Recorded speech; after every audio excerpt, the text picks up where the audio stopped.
Avec la boxe, parce qu'hier soir, la Fédération française de boxe a pris une décision qui pourrait bien changer l'avenir de la boxe olympique. Juju, alors c'est pas évident à comprendre, et notamment pour Pierre Bouby qui est complètement largué, il faut le prendre par la main et tout nous expliquer. Vraiment. Alors via un communiqué, donc la Fédé de boxe hier soir a déclaré ceci. Cette décision, motivée par la volonté de garantir à la boxe française sa place aux Jeux Olympiques et de renforcer la stabilité des clubs, marque un tournant pour la Fédé française de boxe qui avance avec détermination dans cette voie. Selon les directives du CIO, les fédérations nationales qui maintiennent leur affiliation à l'IBA ne seront plus reconnues par leurs comités olympiques nationaux respectifs, ce qui compromet leur capacité à représenter leur discipline dans le cadre olympique. Mais l'IBA, c'est quoi? C'est l'Association internationale de boxe amateur qui a été créée en 1996. C'est un organisme mondial de gouvernance qui organise notamment les championnats du monde de boxe, qui a organisé les Jeux olympiques. Mais l'IBA a été suspendu en 2019 par le CIO, le Comité international olympique, et ne peut plus organiser les Jeux. On va demander à Brahim tout à l'heure pourquoi. On peut même lui demander maintenant. Non, déjà, Brahim, est-ce que c'est forcément une bonne nouvelle, le fait que la Fédé française de boxe quitte l'IBA? Est-ce que ça sauve la boxe aux Jeux olympiques? Alors, on n'est pas sauvé encore, mais c'est une très belle initiative que la France se rallie au World Boxing. On sait que depuis 2016, la boxe olympique est exclue, en tout cas est mise en difficulté par le CIO à travers leur gouvernance. Ils ont demandé à la IBA, qui était à l'époque à IBA, aujourd'hui qui est IBA en fait. Elle a changé de nom après en 2019. On va dire IBA, comme ça on sait tous de quoi on parle. Exactement. En fait, ce qu'il y a, c'est qu'elle a été exclue pour des raisons qui ne sont pas claires, manque de transparence, de financement et ainsi de suite. De là, le CIO n'a pas voulu sanctionner la boxe, donc elle a mandaté, elle, une commission au sein du CIO qui a organisé les tournois de qualification plus au tournoi olympique, aussi bien celui de Tokyo que celui de 2024. Le CIO aujourd'hui dans la position en se disant... Aujourd'hui, nous, on ne veut plus s'en soucier aussi. C'est pas eux de faire ça, c'est pas au CIO d'organiser les tournois. Ils ont, depuis 2-3 ans, identifié une fédération récente qui s'appelle les World Boxing. Donc, elle donne son soutien officieux et elle demande aujourd'hui officiellement à toutes les fédérations qui sont affiliées à l'IBA de changer de bord, donc d'aller dans les World Boxing pour imaginer être toujours au programme des Jeux Olympiques de 2028 à Los Angeles. Donc, la France et l'Ouzbékistan, qui vient de le faire là actuellement, hier ou avant-hier, on est deux grosses nations. Une par les performances, qui est l'Ouzbékistan, qui a été le plus gros nombre de médailles aux Jeux Olympiques de 2024, mieux que Cuba, mieux que n'importe quelle nation. Donc c'est une belle prise pour les World Boxing. Et la France, avec son statut, avec le fait qu'elle a organisé les Jeux Olympiques chez elle, en tout cas structurellement. Ça a du poids. Ça a du poids. Donc aujourd'hui, on est 56 fédérations à être... se diriger au sein des World Boxing, qui va permettre demain, on l'espère, être validé par le CIO et être au programme de 2028. Donc au final, la boxe olympique, en fait la boxe tout court joue sa peau là actuellement. Il faut savoir que si nous, aujourd'hui, ce qu'on nous demande, c'est que la Fédération française, par exemple, est exclue des discussions qu'il y a au CNOSF. Donc aujourd'hui, on n'est plus olympien, on nous a mis de côté, il faut qu'on prenne une décision avant le premier trimestre 2025 pour savoir si y a encore une ouverture olympique. Si ce n'est pas le cas, on perd quasiment tout. Je vous donne un exemple, et franchement, la répercussion, elle est énorme. On a 23 cadres techniques aujourd'hui. Ouais. Demain, on n'a pas de subvention d'État, on n'est pas olympique.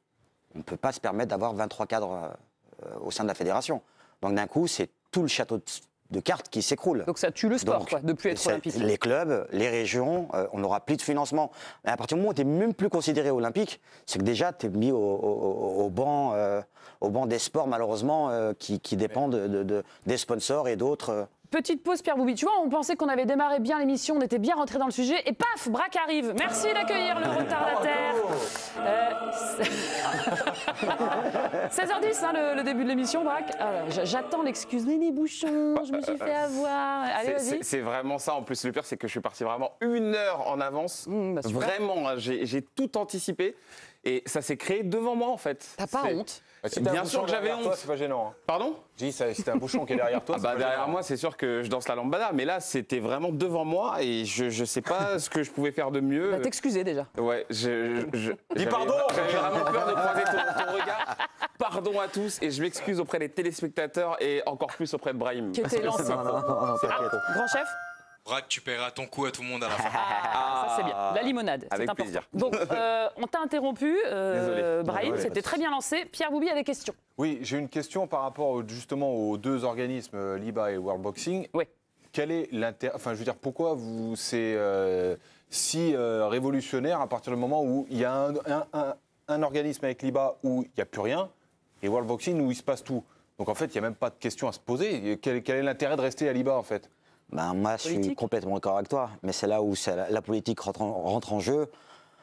Il y a beaucoup de pays qui sont influencés pour l'aspect financier, par exemple, où on va leur garantir certains avantages. Aujourd'hui, l'IBA sort comme par hasard ces dernières années des bourses assez conséquentes qu'on n'a jamais vues dans le monde olympique, où les boxeurs vont prendre des 200 000 $, ce qui n'a jamais existé dans le monde olympique. Donc aujourd'hui, je pense que leur stratégie est périlleuse, parce qu'au final, il n'y a pas de modèle économique. Et la force de l'IBA aujourd'hui, c'est qu'elle a un gros sponsor qui s'appelle Gazprom, qui inonde un petit peu dans tous les pays qui sont un peu en difficulté en disant on est là, on soutient, on met un peu d'argent et au final on les achète de cette manière. Et c'est là où ça pose réellement problème. Bah, évidemment. Parce que la vraie discussion, elle est où? C'est qu'en fait l'IBA, elle est en conflit en permanence aussi bien avec Thomas Bach qu'avec le CIO. Ah oui, ça fait beaucoup. Elle est vraiment rentrée en guerre. Et aujourd'hui, le CIO se positionne aussi bien, aussi clairement, au moins elle est honnête avec nous. Elle dit messieurs, c'est où vous adhérez à une nouvelle fédération et on part du principe qu'on part sur de nouvelles bases saines qui s'appellent les World Boxing. En tout cas, nous, on ne tolère plus les agissements de cette fédération qui est l'IBA, de leur fonctionnement, leur politique, leur stratégie, et qui ne correspond plus à la boxe olympique. Donc il faut faire un choix aussi bien Donc en fait, le fond du problème, c'est Gazprom qui est russe, qui justement alimente l'IBA et le CIO est contre ça par rapport à tout ce qui se passe. C'est exactement ça. Juju a essayé de nous expliquer aussi pourquoi l'IBA a mauvaise réputation, c'est ça? Oui, une organisation controversée. On a évoqué tout ce côté russe, notamment qui concerne l'IBA. Elle est présidée par un russe, par Oumar Kremlev, qui soutient la guerre en Ukraine. C'est une organisation qui a aussi été accusée de corruption des arbitres lors des Jeux de 2008 ou encore 2012. Et puis dernièrement, en mars 2023, elle avait disqualifié 2 boxeuses, l'Algérienne Kelif ou encore la Chinoise Yu Ting, sur la base d'analyses, sans préciser la nature, mais d'analyses sur des tests de genre qui avaient créé à l'époque, Brahim, et même pendant les Jeux, un sacré tollé. Ouais, c'était leur manière, la manière de l'IBA de foutre un petit peu la merde et d'envoyer un peu des situations compliquées. Liman, pour parler de son cas, elle se retrouve en finale des championnats du monde. Et comme par hasard, on lui demande à ce moment-là de lui faire des tests que personne n'a jamais vus. Hein. Après, je ne sais pas ce qui s'est réellement passé. Mais on lui trouve le prétexte pour la disqualifier et d'avoir une ancienne adversaire qui est d'origine proche du président, qui est accès à la finale. Donc voilà, il y a beaucoup d'ambiguïté à travers la manière de fonctionner qui ne correspond plus et je leur donne raison. Moi, ça fait des années, depuis que je suis tout jeune, que j'entends qu'il y a des vols dans la boxe et ça me permet de penser à Alexis Vastine, paix à son âme. Mais on a vu ce qu'il a vécu, c'est tous ces mauvais agissements, cette manière de travailler qui a fait que derrière mon sport, on l'a pourri. Vous avez l'étiquette, hein. Aujourd'hui, on a la possibilité, c'est pour ça que je demande de l'intelligence, et là, au départ, on va rester au niveau national, parce qu'on a des élections le 14 décembre, et on va définir réellement la nouvelle politique qui va être mise en place. Et est-ce qu'on reste on intègre officiellement les World Boxing et on part sur une nouvelle dynamique avec cette nouvelle fédération internationale, ou au contraire on reste avec l'IBA. Et là franchement moi je ne sais pas ce qui va en devenir. Donc juste pour ces raisons-là, bien évidemment que j'irai avec la présidence qui va se diriger vers les World Boxing. Donc ça veut dire que en fait en allant chez World Boxing, vous perdez le financement que vous aviez à l'IBA potentiellement, mais par contre, donc ça veut dire en fait, à l'IBA, on n'a pas spécialement de fonctionnement. Non, mais il faut voir tout votre modèle économique, en fait, à la fédération. Notre modèle économique aujourd'hui, c'est qu'on manque de sponsors. Là où la boxe arrive à performer, et ça, c'est la fédération qui le gère, c'est la boxe olympique. Donc, c'est là où on a des subventions qui permettent de faire la préparation olympique. Donc, on a, je ne sais pas exactement la somme, mais on va dire un peu d'argent qui va permettre pendant 4 ans d'accompagner les garçons et les filles, la nouvelle génération, pour les emmener jusqu'aux Jeux olympiques. Ça, c'est notre socle. Si demain, c'est la seule chose qu'on a de sain, si demain ça se casse la gueule, donc si on ne va plus au World Boxing, vous n'avez plus rien. Franchement, c'est un désastre. Je te dis, on a 23 cadres techniques. À aucun moment donné, la Fédération française de boxe a les moyens financiers de pouvoir salarier ces gens. Ah, mais c'est du quoi? C'est tout qui s'écroule. C'est dû à un manque de travail aussi en amont de la part des dirigeants.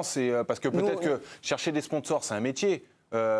Essayer de trouver de l'argent autrement que justement par le biais d'avoir un financement pour les Jeux Olympiques, c'est quand même très réducteur et très résumé. Enfin, c'est pas ça la boxe, c'est pas uniquement ça la boxe française. Il y a 2 dossiers. Il y a un dossier où il y a la boxe mondiale qui fonctionne très bien, Maintenant, oui, c'est vrai qu'au niveau national, Nous, ces on pense qu'à la dernières années, France, mais donc, je ne parle pas de cette Olympiade, c'est il y a maintenant 20 ou 30 ans, je pense qu'on n'a pas construit la boxe suffisamment intelligemment pour qu'elle soit pérenne, pour qu'elle ait des sponsors, pour qu'elle ait des événements, des organisations assez régulières.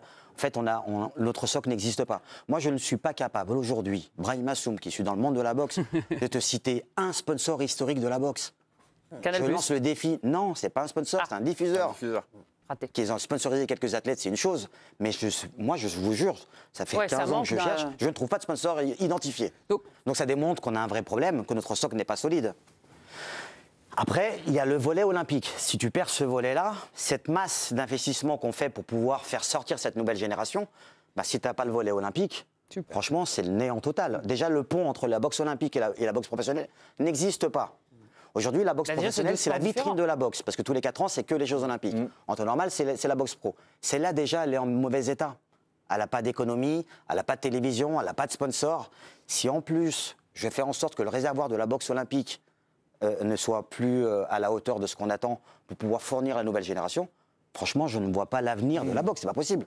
Brahim, moi j'ai une petite question parce que... Tu arrives en retard, alors j'espère que tu as Non, mais c'est pour ça que je veux pas m'imposer, mais je veux dire, nous en tant que suiveurs et amateurs de contenu un petit peu divertissant, on voit que la boxe, ça marche plutôt bien avec des créateurs de contenu. On voit aussi forcément les combats qui sont faits avec ces croisements entre le MMA et la boxe, Francis Ngannou qui affronte Joshua et d'autres. Et moi je voulais savoir justement si ça c'était un problème pour vous ou si justement c'était une bénédiction de voir que la boxe devenait de plus en plus accessible à ceux qui n'ont pas l'habitude forcément de la regarder par rapport à ce débat-là. Moi je trouve que c'est une chance pour nous, c'est une bénédiction. Ok. En fait, je pensais que ça faisait du mal, moi, la boxe. Je vais te dire, en fait la différence c'est le boxeur qui pose problème. Et je me mets m'inclure dedans, même si je ne le pense pas. En fait c'est tellement dur d'être un champion de boxe. Ils s'entraînent depuis des années avec pas grand-chose. Et en fait, du jour au lendemain, ils ont des gens qui sortent de nulle part et qui sont boxeurs, en tout cas, qui sont amenés. C'est ça, en fait. Mais j'ai envie de le dire, mais ce sport-là ne t'appartient pas à 100%. Il y a bien des gens de l'extérieur, peu importe d'où tu viens, peu importe le milieu où tu as grandi, mais tu as le droit de pratiquer la boxe. Tu n'as pas besoin d'être un grand champion pour être boxeur. Moi, à partir du moment où tu montes sur le ring une seule fois, peu importe le niveau, mais tu as tout mon respect de boxeur. Et en fait, le problème, le malheur de la boxe, c'est qu'on se regarde un peu de nombril et en fait, on a peur des autres. Mais non, au contraire, laissez-les venir, ça va apporter une autre économie, une autre vision de la boxe.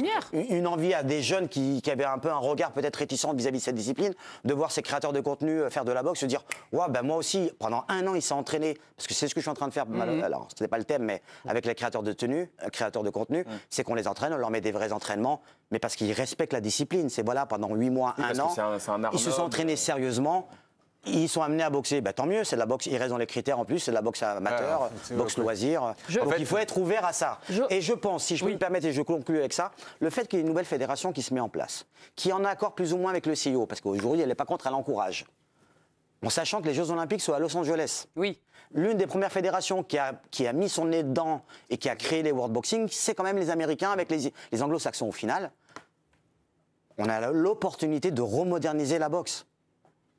Ah, tu veux tout changer, toi? À partir du moment où tu refais une nouvelle fédération, on avait des tournois, moi, pendant 4 ans, quand je suis en équipe de France, pendant 4 ans, chaque année, c'est plus ou moins les mêmes tournois.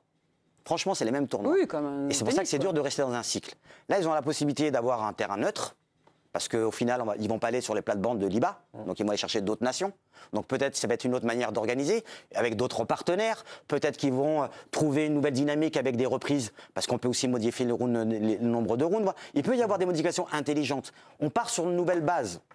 Moi, je préfère qu'on profite et qu'on y aille. Et ce qui est important pour la France, c'est d'y aller dès le départ. Pour qu'on ait un poids aussi dedans.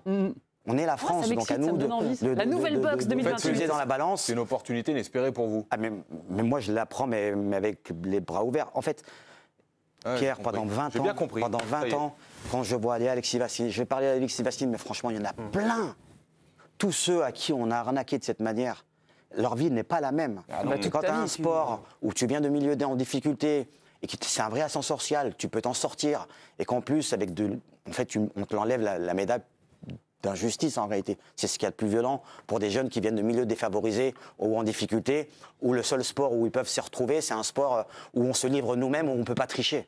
J'ai 2 dernières questions, Brahim. La question, c'est la boxe est-elle sauvée pour les Jeux Olympiques? Là, Pas encore. Mais Pas encore. donc comment on sait? C'est le nombre de pourcentage, c'est-à-dire que si la majorité des pays s'est rallié à World Boxing, on y va, et sinon on n'y va pas, mais on en est à quel pourcentage Bah, là? Tu disais on est à peu 56 près, pays? on est 180 pays à peu près, si on regarde à peu près toutes les fédérations. Si on a une centaine de fédérations qui basculent au sein de World Boxing, c'est viable. Mais là on en est que Ce qu'il y a, 56. c'est que 56. Mais alors, il y a eu un truc. C'est qu'il y a eu une quarantaine de fédérations qui ont pratiquement pris le wagon dès le départ. Les autres, on était toutes en stand-by, dont la France. Il s'avère qu'on avait les Jeux Olympiques, personne n'avait envie de prendre de décision à ce moment-là. Donc tout le monde a fait les Jeux Olympiques. Aujourd'hui, toutes les fédérations mondiales ont reçu par leur comité national L'obligation un de courrier choisir. pour leur dire, messieurs, il faut choisir. C'est où vous restez avec l'IBA et oubliez les Jeux Olympiques, dont les subventions, parce que chaque pays est subventionné par leur comité Il y a national. une deadline? Ouais, Premier premier trimestre de 2025. 2025. Au final, ça a été génial, cet ultimatum. Ça va obliger maintenant les fédérations de dire, les Jeux Olympiques sont passés, on peut basculer, et en plus, on a le temps de reconstruire ces World Boxing, parce qu'il faudra organiser des tournois. Donc tu penses que ça va